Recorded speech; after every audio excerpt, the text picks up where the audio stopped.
रात के 11 बजे, अमावस्या की रात। चारों ओर सन्नाटा, सिर्फ जंगली कुत्तों की आवाजें। तुम लोग शहर से आए हो ना? ठीक किया, लेकिन इस हवेली में पहली रात कोई नहीं रुकता। उस रात छलावा लौटता है। दादा, ये सब पुरानी कहानियां हैं। आज के जमाने में कौन मानता है ये? तू नहीं मानता तो मत मान, लेकिन जब रात के ठीक 12 बजे तेरे दरवाजे पर 3 बार दस्तक हो और तू दरवाजा खोले बगैर भी किसी की सांसें महसूस कर सके, तब याद रखना। दादा ने चेताया था। भैया चलो ना, ये जगह ठीक नहीं लग रही। चौधरी दूर से आवाज लगाता है। दादा फिर से डराने लग गए शहर वालों को। दादा धीरे से मुस्कुराता है और कहता है, मैं नहीं डराता चौधरी, छलावा खुद अपने आने की खबर देता है। तेज हवाएं चल रही हैं, हवेली की खिड़कियां चर्र चर्र कर रही हैं, घड़ी की टिक टिक बढ़ती जा रही है। अमन मोबाइल देखते हुए, बस 3 मिनट में 12 बज जाएंगे। दादा की कहानी तो बकवास थी। भैया एक बार बाहर मत जाना, मेरी छाती में अजीब घबराहट हो रही है। अचानक बिजली गुल हो जाती है, सब अंधेरा छा जाता है। मोमबत्ती जलाने की कोशिश, लेकिन बार बार बुझ जाती है। ये क्या बकवास है? चारों तरफ अंधेरा और नेटवर्क भी नहीं आ रहा। ठीक उसी वक्त दरवाजे पर 3 बार दस्तक होती है। ठक ठक ठक। राधिका की चीख निकलती है। भाई किसी ने दस्तक दी, वो आ गया भैया, दादा ने कहा था। कौन है बाहर?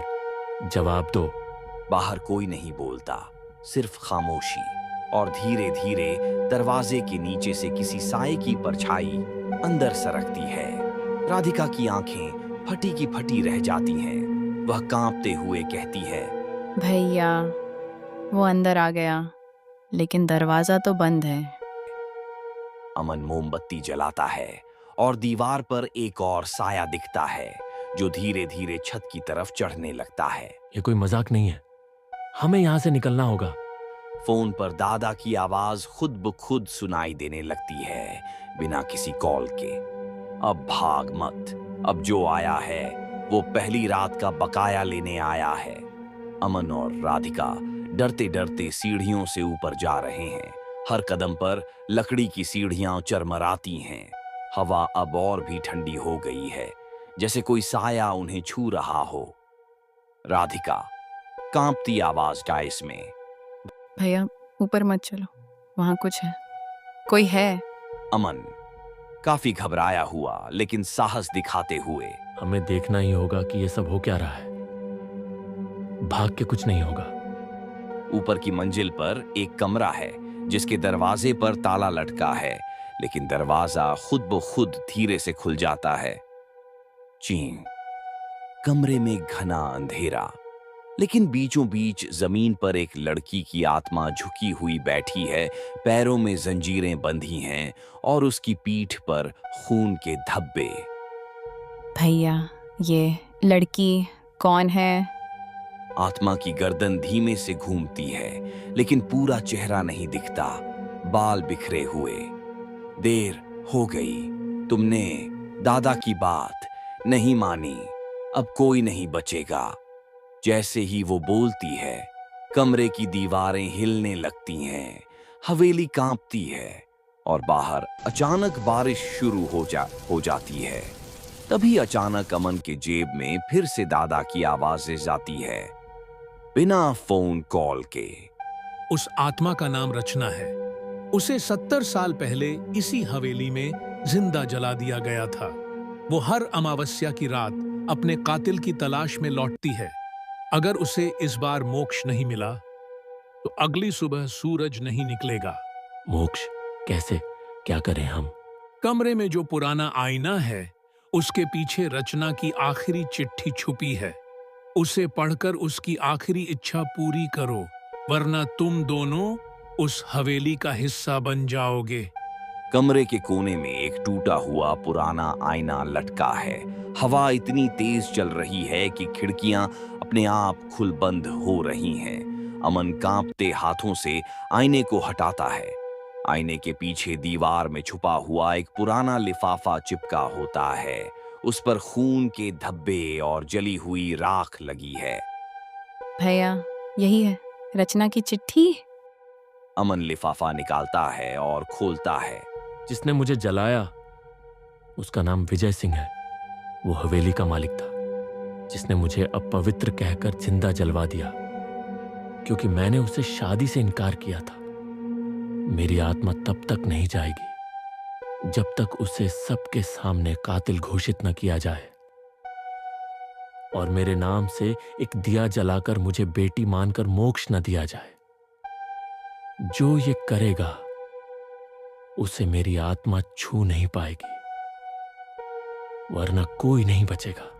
कितनी दर्दनाक कहानी है। उसे जिंदा जला दिया गया था सिर्फ इसलिए कि उसने ना कहा। हमें उसके लिए वो दिया जलाना होगा और गांव वालों को बताना होगा कि विजय सिंह गुनहगार था। तभी पीछे से वही आत्मा रचना हवा में तैरती हुई नजर आती है। उसकी आंखों से खून बह रहा है, लेकिन अब उसमें नफरत के साथ साथ उम्मीद भी है। क्या तुम मेरा न्याय करोगे? है। अमन मोमबत्ती जलाकर एक कोने में रखता है और जमीन पर बैठकर कहता है, आज से तुम हमारी बहन हो रचना। तुम्हें बेटी समझकर ये दिया जलाते हैं। अब जाओ, मोक्ष पाओ। धीरे धीरे रचना की आत्मा मुस्कुराती है। उसकी आंखों से आंसू गिरते हैं और वो रोशनी में बदल जाती है, जैसे अंधेरे में सूरज की किरण फूट पड़ी हो। सुबह का सवेरा। हवेली के बाहर गांव के लोग जमा हैं। दादा सबको बताते हैं, आज पहली बार इस हवेली की आत्मा मुक्त हुई है। अमन और राधिका ने जो किया वो सालों में कोई नहीं कर पाया। अब ये हवेली श्राप मुक्त है। अमन और राधिका दादा के साथ हवेली से बाहर निकलने ही वाले थे कि अचानक हवेली के पीछे से एक जोरदार धड़ाम की आवाज आती है। ये आवाज कहाँ से आई? सब तो खत्म हो गया ना? नहीं, सब नहीं। हवेली में एक दरवाजा था जो कभी नहीं खुला। उसके पीछे कौन है किसी को नहीं पता। वे तीनों हवेली के पिछले हिस्से में जाते हैं। जमीन पर एक भारी पत्थर के नीचे लुकी सीढ़ियां नीचे जाती हैं। दादा एक पुराना लालटेन जलाते हैं और नीचे उतरते हैं। दादा, क्या रचना के अलावा कोई और आत्मा भी थी? हाँ, रचना तो मासूम थी, लेकिन एक आत्मा है जो कातिलों की रूहों को बांध कर रखती है। जिसने मौत दी वो मरने के बाद भी इस हवेली से नहीं गया। एक कमरा दिखता है जिसमें दीवारों पर खून से लकीरें खींची हैं और जमीन पर किसी को जंजीरों से बांधा गया है। लेकिन ये आत्मा इंसानी नहीं लगती। उसकी आंखें लाल हैं और जैसे वो हवा में सड़ती हुई लाश हो। दादा, ये कौन है? आत्मा फुफकारती है और बिखरी आवाज में बोलती है, मैं हूं विजय सिंह, जिसने रचना को मारा, और अब मैं उस हर इंसान की रूह खाऊंगा जिसने मुझे याद किया। दूसरा श्राप शुरू हो चुका है। ये आत्मा सिर्फ मोक्ष से नहीं जाएगी, इसे बंद करने के लिए बलिदान देना पड़ता है। कोई एक जिसे ये छू न सके उसे अपनी आत्मा